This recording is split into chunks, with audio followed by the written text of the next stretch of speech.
All right. What's going on YouTube? RDAP Dan here, Federal Prison Time Consulting, live here with no one other than Tom Root. Tom, how are you doing today? Just fine. How are you, Dan? I'm doing great. Everybody, audio and video, everybody can see everything. We'll let people give us some updates here. Yeah, let's see here. We're going to be there we are. Yes. Okay. All right. You can see yourself on the screen, Tom, on the YouTube screen? I look awful. Great. Well, we're going to be talking today, guys, about compassionate release, COVID-19, the vaccines. Tom's going to take us through a little bit. We'll give you all a few minutes to join in. Time is 12 o'clock noon. Do me a favor, in the description of the video, if you leave a comment, let me know, press number 1. If you're watching live, go ahead and press 2. If you're watching this on the replay, don't forget to like the channel, give a thumbs up, subscribe, or give a thumbs down, whatever your fancy is. Also, don't forget to text the word YouTube to 76626. That will put you on our notification text messaging list. And there is a link in the description of this video if you're interested in booking yourself a free consultation in order to see if you might be able to qualify for either any of our services, or if you're interested in finding out if you qualify for compassionate release or not. So with that said, Tom, how are you doing today? I'm great. We've got plenty of snow on the ground up here. It's cold, going to get colder. Here in South Florida, it's pretty chilly as well. I think we're like 60 something degrees, maybe 70. So that's my complaint. I decided to take, that's actually what it looks like outside the window today. So we have a nice sunny day. So Tom, what do you want to jump into here? What's the first thing? I know a lot of people are asking all kinds of questions about how's the vaccine going to affect the BOP? I know we've got some different slides, so let me know when you want to go to slide 1 and I'll pull that up. Okay. Let's do the numbers first. And these are compassionate release numbers, but I can talk about vaccine numbers too. What slide was that? I saw you had the compassionate release numbers. Yeah. The BOP has now started to put vaccine numbers on the website. Oh, on the actual... On the actual website, there is a link to vaccines, and the BOP says, here, let me click on this because I remember. The BOP says that it has distributed 97% of the vaccine that it was allotted, but the stats only show 90%, and that's because they're just still catching up. They're showing that they have distributed about 33,000 doses, which comes about 91%. The BOP listed by facility, and you can see what's happening. What's happening here, and there are a lot of rumors around. The BOP has just in the first tranche is what they're calling it. The first tranche of this thing, they're distributing to staff, and that last December, the BOP said, we're going to do this first, and then we'll get to the inmates. The inmates probably sometime in March. But you're hearing that some inmates have been vaccinated. And that's because the BOP staff is turning this down like they're a bunch of anti-vaxxers. Some places, 100% of the staff is taking it. But, I mean, the average just of the numbers the BOP's put up is only 62%. And you got some places like Hazleton where it's like 30. Let's see, Hazleton is 49% now, but I mean, they had some places where only 30%, 38% is Seagoville. Seagoville had a ton of people sick. You'd think the staff would be lining up to take it. Only 38% of the staff has taken it, and the rest they've handed out to inmates. They hand it out to the inmates because, of course, as you know, the vaccine, once you thaw it out, is only good for 5 days, and you got to use it. So it's a use it or lose it. Some places are giving it to the most vulnerable inmates, the aged, the people with morbidities. Others are just, I had one guy tell me that, yeah, you know, this guy's sick. He's a mess. They come in and offer it to his roommate who's healthy. And his roommate said, sure thing. And I just got an email from him this morning. They said, well, they just came in today and asked him, do you really mean it? And his roommate said, yeah, I really mean it. I call that random priority. But so what we're getting is, I think nationally we're at about 8% of all inmates have gotten the vaccine, and what they got leftovers. Right. So I'm going to watch these numbers. They're changing day by day, but BOP only got is 36,000 doses. And once those are used up, we have to wait for the next ones to come around.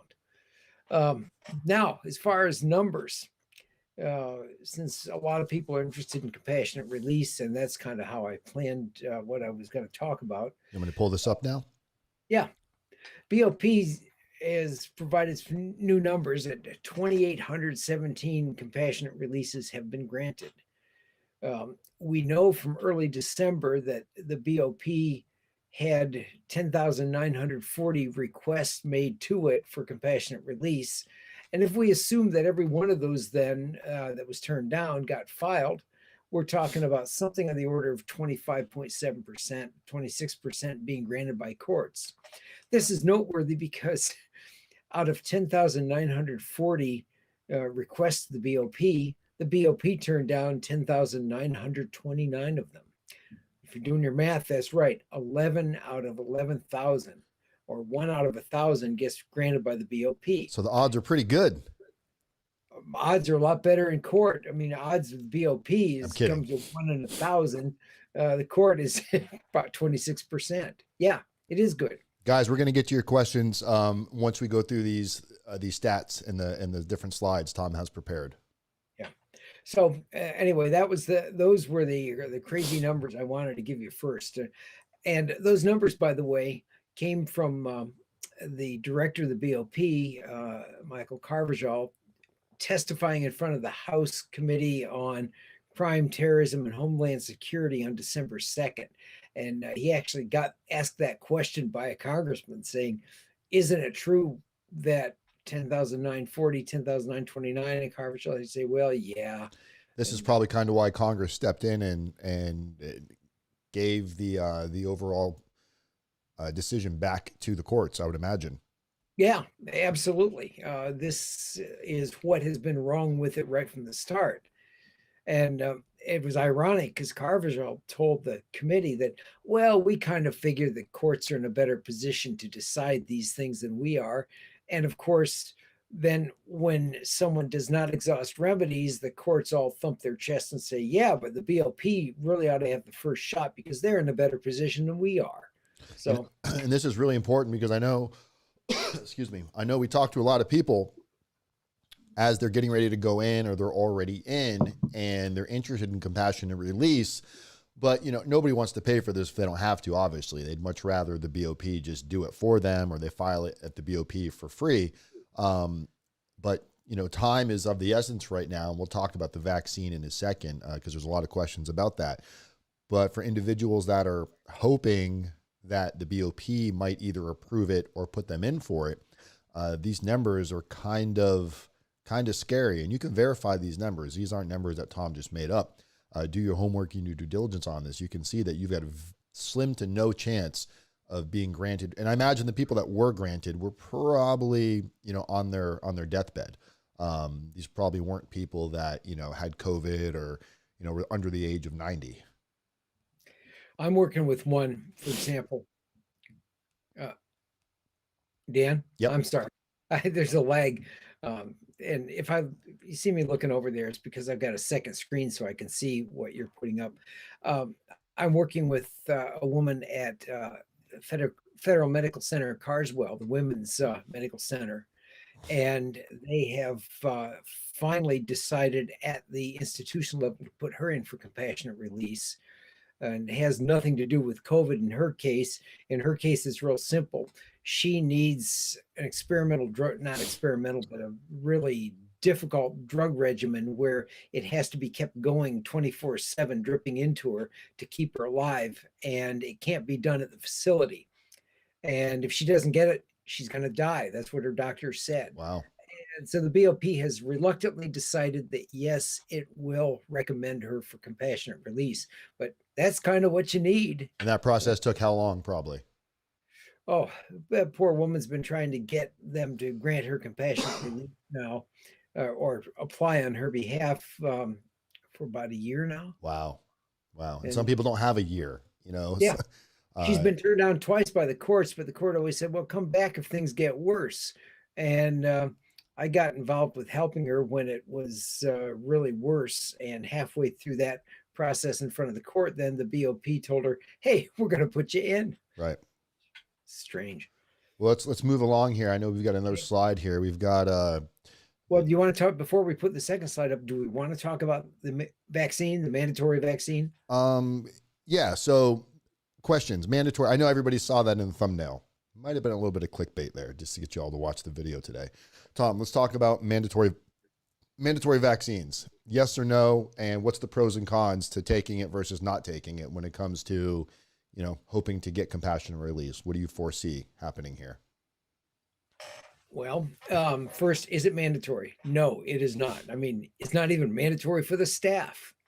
And by the way, those staff numbers don't bode well because Anthony Fauci's saying we're going to need something like 80 to 85% for herd immunity in the country. And we got these new, more contagious variants, and staff is afraid to take it. Vice did a piece on it last week and pointed out one problem with the staff electing not to take it is inmates are saying, well, if they're not going to take it, I'm not going to take it either. Right. And the BOP has been asking inmates whether they want it. And as I related a minute ago, they even came back the next day and asked, are you sure? Do you really want it? The BOP never required vaccines. Requiring vaccination would bring a whole host of legal problems, especially if you claimed a religious basis for it. But the BOP's never required that you take a medical procedure. Here's the problem from compassionate release sense. I mean, if you ask me, would I take it? I'd take it in a heartbeat, but I'm 67 years old and I've got a few comorbidities. And I'm not locked up, as you can see.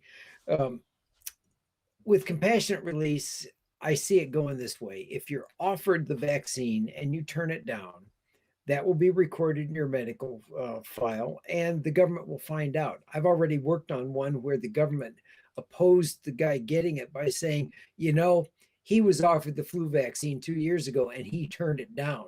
So you don't believe him when he says he's worried about his medical condition. We tried to explain the difference, but you can see how the government's going to demagogue this thing. So the government does do some digging when you're applying for compassionate release. Whatever goes into this motion, there is a chance the government's going to go dig up records from your BOP experience to date. More than a chance. In every case I've seen, the government has requested them. And while it can take the inmate months and months to get medical records, the government seems to get them by return email. So yeah, you can count on the government getting those records. So no, it's not mandatory. So if somebody does take the vaccine, how does that play out? If somebody gets vaccinated, does that mean compassionate release is now a dead issue for them? They shouldn't even try? I don't think so. And I don't want to jump ahead to the future of compassionate release because it'll take the slides out of order, but I can do that. Well, here, let's keep going then. We'll get to that as we punch on it. Okay. Number 2, just 3 easy steps, Tom. Okay. Well, you know, part of the problem when we started this whole compassionate release process 11 months ago, I mean, between the end of 2018, when inmates were first allowed to apply for it themselves, and last March, there were something like 143 of them filed, a paltry number. Starting last March, then the floodgates have opened, and now we're up to something like 10,000 have been filed. So naturally, it's gotten to the courts of appeal, and the courts of appeal, a few of them have given us useful guidance. I think the most useful was in United States versus Jones, a Sixth Circuit decision that got handed down end of November. November 20th, I think it was. 2 came down that day, Jones in the Sixth Circuit and Gunn in the second. a great name. This woman's name, inmate Tequila Gun. But Jones, the Sixth Circuit said, well, here's how you decide, if you're a sitting judge, how you decide one of these 3582C compassionate release motions. First, are there extraordinary and compelling reasons warranting the sentence reduction? And I mean, that's easy. Generally, and I'll get to this in a minute, I guess. Generally, if you have a comorbidity or several amorbidity, let's say you're overweight, your BMI above 30, or you have hypertension, or you have asthma, or you have a heart condition, or any of the others on the list, that's half of the equation. The other half is, do you have the pandemic at your institution? Well, right now it's at 126 institutions. So the answer is going to be yeah. If you've got the morbidity and it's at your institution, you have met the first test. You have extraordinary and compelling circumstances. Now, the government still does its best to muddy this up. In virtually every one of these things I've been working on, they come in and talk about all the great stuff the BOP's done to try to stop the spread. Excuse me. And the problem with that argument is the BOP's efforts don't matter, because the BOP has tried. It's like Mike Tyson said, your best plans end with the first punch in the face.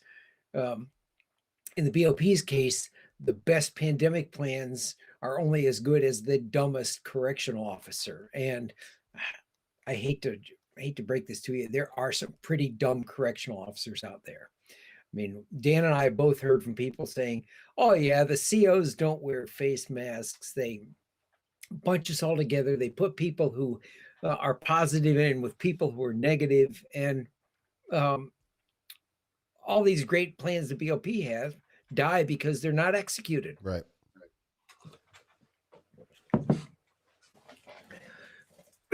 Pardon me. I don't talk this much usually. Okay, Dan, cut to we're good. Okay, so that's the first thing.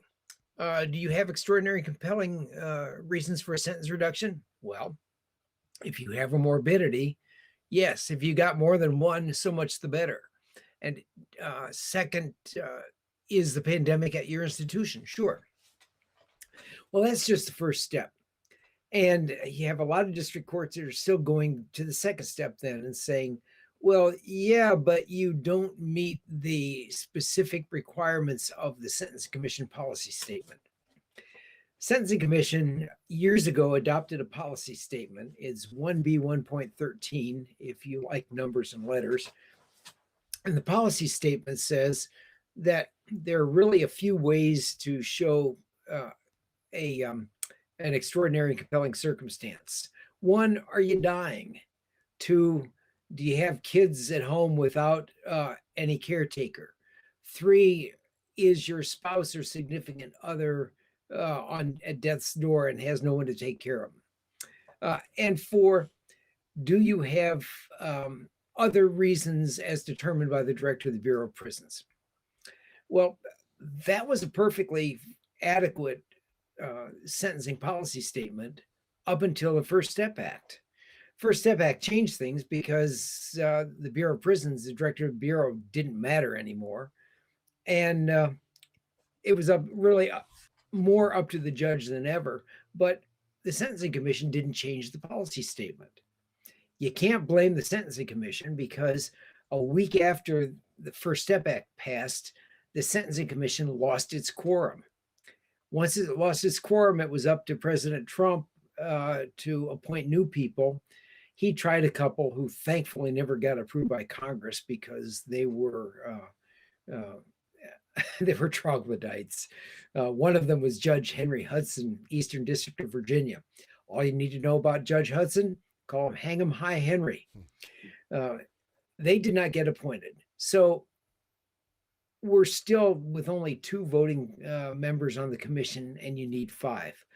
This is Biden's chance now. He can appoint some and maybe get the Senate to approve them. But without a quorum, the Sentencing Commission couldn't change the policy statement. The Second Circuit last September said, you know what? The policy statement doesn't count because the law says you have to be consistent with applicable policy statements. It's clearly not applicable because it says the director of the Bureau of Prisons is the only one who can grant these things. That was followed by Jones in the Sixth Circuit and Gunn in the Seventh, and later McCoy in the Fourth. So 4 circuits have considered it now, and all 4 say the applicable policy statement is not 1B 1.13. In fact, there is no applicable policy statement. So after Jones said that the second step is the applicable policy statement, the court said, yeah, but it doesn't count here. So you can jump right to 3. Then the third step is the problem. Everybody focuses on, can I show morbidities? Can I show that I have extraordinary and compelling circumstances? Sure, you can show that, but Section 3 says the judge has to consider the sentencing factors in 3553A, and that statute is the statute that governs sentencing.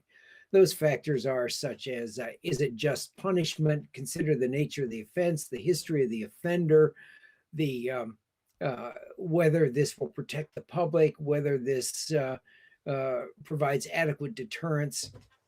Well, so what you get is you get a guy who goes in with, well, let's say he's got hypertension and he weighs 400 pounds and he's 5'2", so he's severely obese and he has asthma. And he has a 360-month sentence for terrible sex offenses.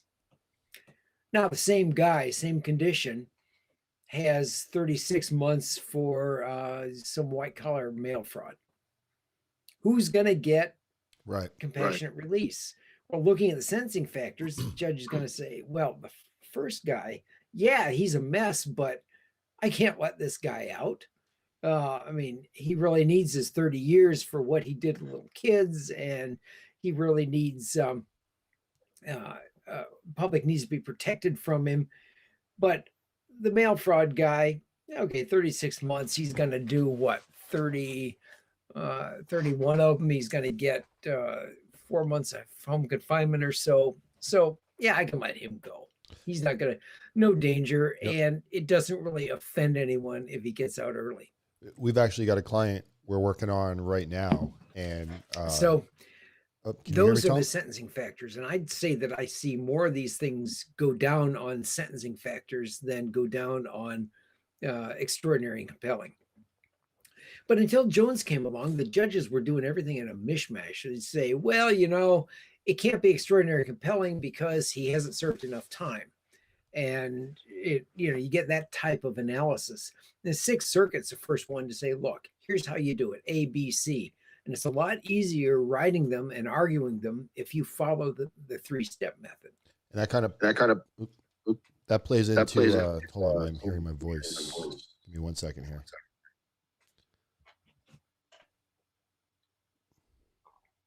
Sorry, guys.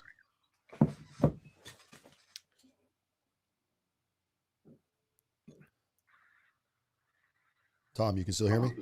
Yeah, okay. I'm still here. Okay. So we have a client that that sentencing factors, I think, will probably end up playing a big role, where everybody on his case was sentenced to probation except for him. And he's one of our clients who also hits all the other bells as well, comorbidities and whatnot. So when you look at the sentencing factors of how, you know, the judges dealt with other individuals on a similar case, you know, you think that could end up playing a huge role in what ends up happening as well? Oh, yeah. And in fact, I've read his lawyer's sentencing memo, and it is a fantastic sentencing memo, because they point out nationally is what he went down on was mostly tax fraud. And, you know, garden variety, he had income, he didn't report it.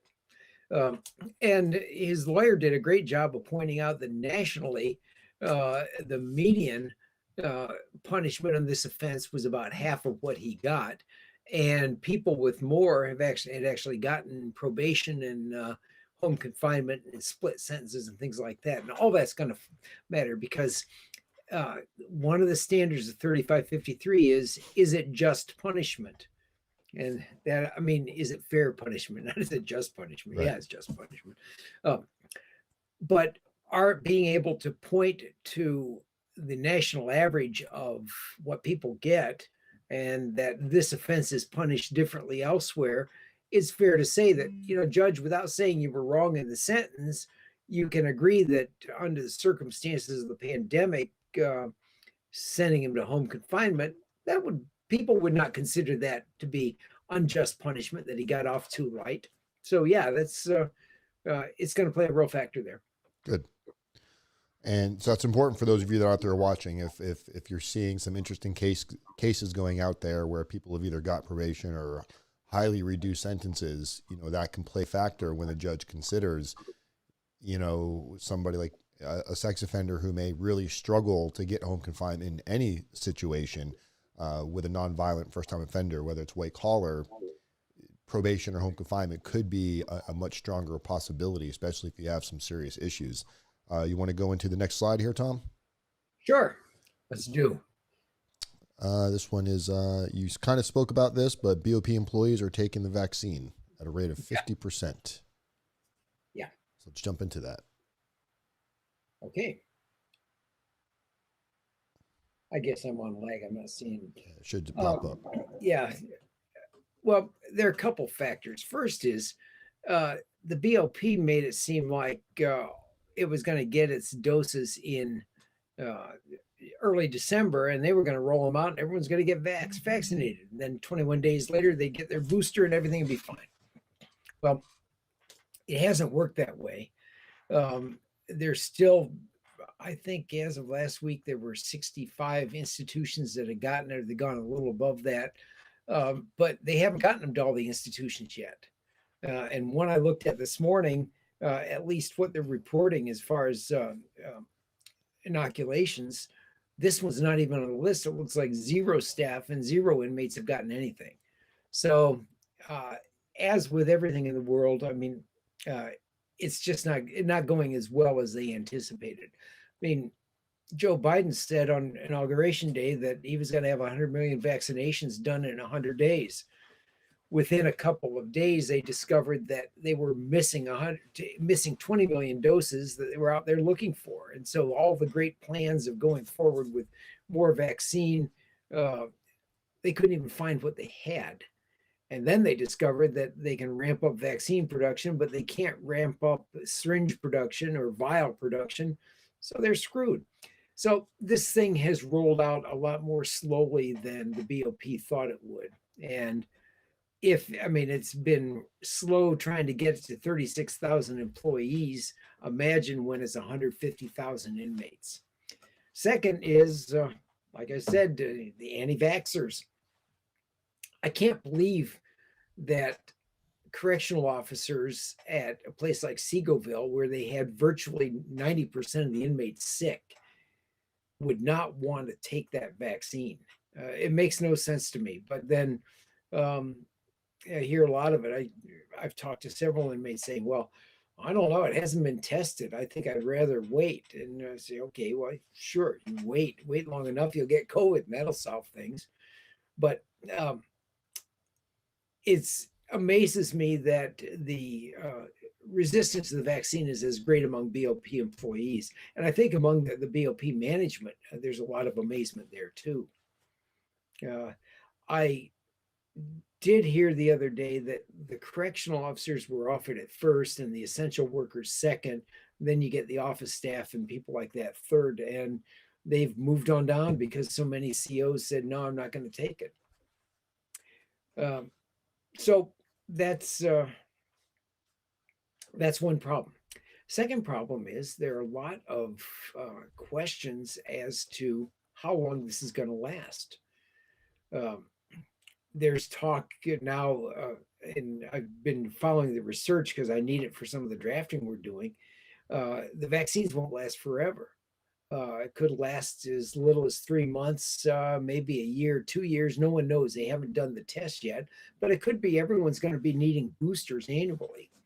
Then, of course, you've got the variants out there. You got the South African and the Brazilian and the UK, and I guess South African especially, besides being a lot more virulent, uh, seems to be riding roughshod over at least one of the vaccines. The Moderna doesn't seem very effective on it. So you're going to see more variants, and no one knows how long it's going to last. Um, I know that Fauci had said, and I mentioned this before, that herd immunity, he had once thought it was going to be 75% of the population to get herd immunity. And boy, if the BOP is a microcosm, uh, as an example, good luck with getting that number. But now they're saying with the other variants, we may need 85% of the population vaccinated before we get immunity against this virus. Yeah, we're also seeing how this has, adverse effects on things like, programming in prison, RDAP, when it comes down to timing issues where, you've heard me talk over years on 24 months is required on your sentence in order to do RDAP. We have a client with a 24-month sentence right now who's going into a prison. He's going to be surrendering to McKean, and just got word from McKean. Well, his family did. His family actually got a hold of the prison, and McKean is, instead of it being a 9 to a 10-month program right now, and the reason why RDAP can be anywhere from 9 to 12 months. The reason why it can be 9 to 12 months is sometimes people that are going through the program, they'll have an issue where they're not programming fast enough, or they're not learning it, or maybe they had a problem, and the program can actually rephase them. It's kind of like getting set back a grade, where you have to do 3 months addition to make sure that you're obtaining this info. Well, McKean is now saying that the program is taking 12 to 15 months to graduate the program because, and we don't know the exact reason, but I'm assuming it's either because they're running RDAP every other day now instead of every day, or they're running shorter hours per day, but you need a total of 500 hours in order to graduate the program. So in a situation like that, with somebody on a 24-month sentence, that can really cause issues because you won't have enough time to take the program, get the time off, and do the minimum requirement of 4 months in a federal halfway house. So it's a real big issue. And we actually, there's a whole other issue here with the rabbi, which we'll do another video with at a later date. But you really got to pay attention to where you're going right now, guys, and what prisons that you're asking for recommendations, because we don't know what's running in these programs in these prisons right now. You want to go to the next slide, Tom? Next slide. And we perhaps have already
McCoy.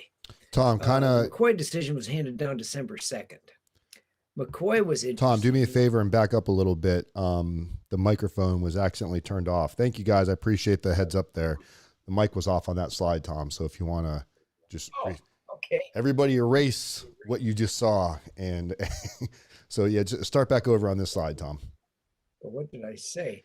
All good stuff. You were talking about why everybody's going to get approved for COVID-19 compassionate release that signs up within the next 10 minutes, something like that. Yeah. I was actually talking about the variants and how we haven't seen the last of them. And in fact, the South African variant, I know is present in South Carolina. The two people got it. Two people had never been in contact with each other, hadn't traveled, hadn't been in contact with anyone who traveled. So it is quite possible that the mutations, it may be like the South African mutation, but it popped up independently. None of it's very promising as far as the vaccines, because I mean, we know that Moderna has problems with the South African. What's going to be the problem next week? With the next new variant, we don't know. I had segued from that though to talking about compassionate release, completely unrelated to COVID. First week of December, the Fourth Circuit handed down a decision it was U.S. v. McCoy, and Mr. McCoy was only one of four defendants. It had nothing to do with COVID-19. These four guys were bank robbers, and they were all banked, but it wouldn't matter. They were robbers who used guns, so they all had stacked 924 convictions. Real quickly, what is that? 924C is using a firearm during or in relation to a drug crime or a crime of violence. So what they did is they robbed a store, or robbed a bank on Monday and used a gun. They did it again on Tuesday, again on Wednesday, and again on Thursday. Well, they were charged with 4 counts of 924. And the first one, 924 carries a mandatory sentence of at least 5 years. 7 if you brand it, 5 if it's stuck in your pants, 7 if you pull it out of your pants, 10 if you pull it out of your pants and fire it. But that's only for the first conviction. For the second conviction, it's a mandatory 25 years. When Congress passed this, it did so thinking that, well, if you rob a bank with a gun and you get convicted and you go to prison and you get the extra 5 years, and then you get out and do it again, you deserve the 25 years. That's what Congress meant, but that's not how Congress wrote it. The way they wrote it and the way the courts interpreted it, if you rob it on Monday, you get 5 years. If you rob it again on Tuesday, you get another 25, Wednesday, another 25, Thursday, another 25. Pretty soon you're up to 80 years in prison just for the 4 924 convictions. And then on top of that, you get whatever you get for the bank robbery, another 84 months, something like that. Well, Congress fixed that in 2018 in the First Step Act. Now to get the subsequent 25 years, you have to be convicted first. But that didn't help all these guys doing long bits for stacked 924 counts before 2018, because of course, Congress didn't make it retroactive because there were a few Republicans in the Senate. I'm talking about you, Tom Cotton, and you, Ted Cruz, who weren't happy with making anything in it retroactive. As a consequence, you got these guys convicted before December 2018 who have these incredible sentences of 1,050 months. And then you have guys afterwards who aren't getting that kind of stacked sentence. Well, McCoy and his 3 buddies fell in the former category. They had all been sentenced in the late 90s, early 2000s to stacked 924s, doing 55 years, 85 years, take your pick. They went in for compassionate release, and they said, Judge, we have an extraordinary compelling reason for a sentence reduction in that this is unfair. This is a miscarriage of justice. And if we got sentenced now, we never get anything like this. Well, the district courts granted them compassionate release, saying, yeah, it's unjust and it extraordinary compelling. The sentencing factors argue that this isn't a just sentence, and if you got it today, it'd be a lot less. So it granted them massive sentence reductions. District of Maryland, I think, all 4 cases. The government appealed to the Fourth Circuit. And in McCoy, the Fourth Circuit said, it's really whatever the judge says it is. And there's no reason why you can't use compassionate release to address a sentencing miscarriage of justice like stacked 924Cs. As a result, we're going to see a lot of compassionate releases, not just on 924 stacking. I'm working on a few of those, but places where I have one where the guy got Just he bought crack or sold crack on 4 occasions in 2006. The first, the second, and the fourth, he was busted by the state. On the third, he was busted by the feds. State sentenced him. He did like 92 months in the state. The feds then charged him separately, and the judge stacked it on top of the state. So he ended up having something like 25 years for what, if it had all been state or all been federal, he would have had a fraction of that time. It was a sentencing decision that made no sense. If it happened today, the courts wouldn't do it because the guidelines had changed on how you assess prior state cases and subsequent federal cases for purposes of concurrent or consecutive. He's applied too. You can use compassionate release for just about any sentencing decision that makes no sense.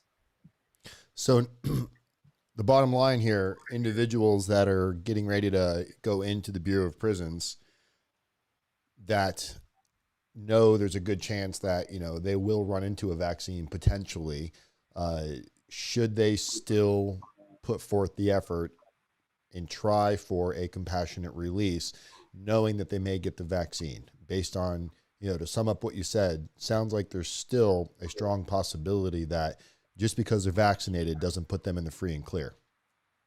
I just read a decision, Southern District of Indiana, about a week ago. And this guy filed for compassionate release at Yazoo City Medium. And the BOP, the government came back with as usual, we've taken all these efforts to stem the spread. And the court said, well, while the court appreciates that the BOP is taking steps to try to stem the spread of the virus at Yazoo City, the nature of prisons means there's very little that inmates can do to protect themselves once an outbreak begins.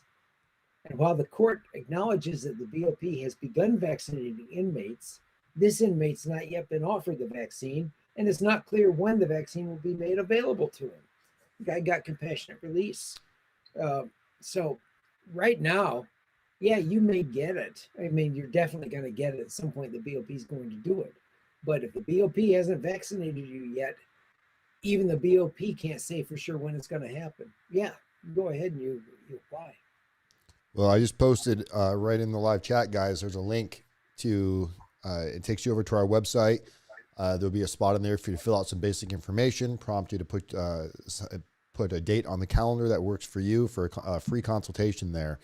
Knowing what we speak to people all the time, and a lot of you tell us the same thing. You've got a million questions. You've spoken to your attorneys, whether it be a private attorney or an appointed attorney, and you end up with more questions than answers when it comes to a lot of the things aside from, your plea deal, sentencing, what type of time you're looking at. Once you pass that, the mitigating factors of what you can try to do to potentially receive the best possible outcome, whether it be through compassionate release or, early termination off supervised release, or getting into RDAP, or how you can get some additional, getting the judge to depart from guideline ranges. These are the things that myself and Tom really try to focus on. So we're not here to step on your attorney's toes or to do his job for him. Tom spent about a 45-minute call today with one of our clients and their attorney, coming up with a game plan as to the best direction and how to file a motion for compassionate release for the client.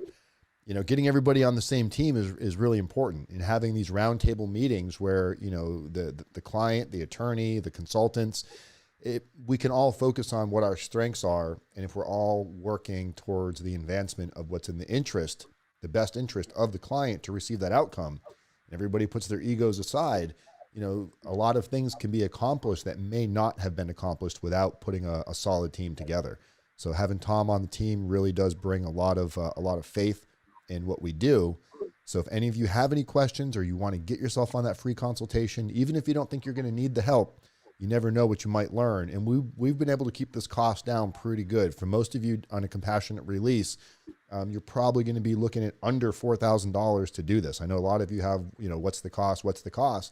We're doing our best to keep the prices below $4,000. Depends, some people have some very unique situations or need some advanced services added onto that.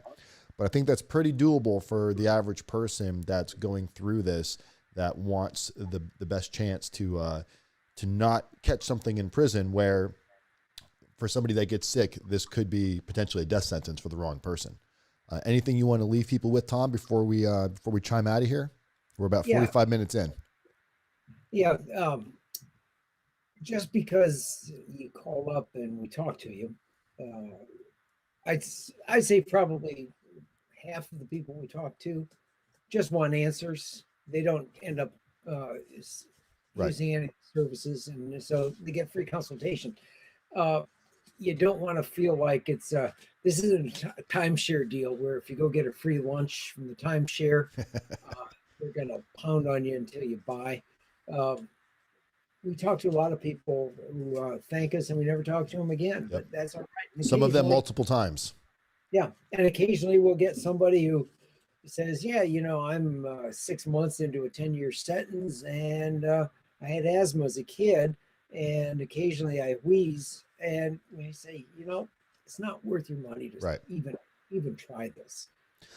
Yeah, that's probably one of my favorite aspects of working with you is we don't take everybody. We don't try to squeeze everybody into a situation that is just not going to work for them.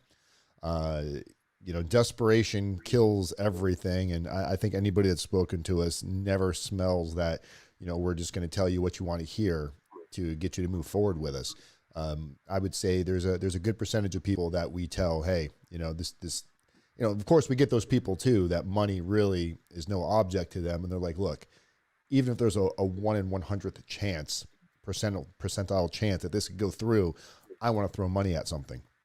But the average person, that's spending money on this, they don't want to take such a wild chance. There has to be some possibility of this getting done. And that's why we make sure Tom is on this call, because he will go through a checklist. And if he doesn't see an angle to where this could make sense for you, we'll tell you, you're better off either just trying to do something on your own or looking towards something else, like maybe getting some additional halfway house, home confinement, looking for something else to kind of reduce how much time you're looking at, because compassionate release is not going to be in the cards for everybody.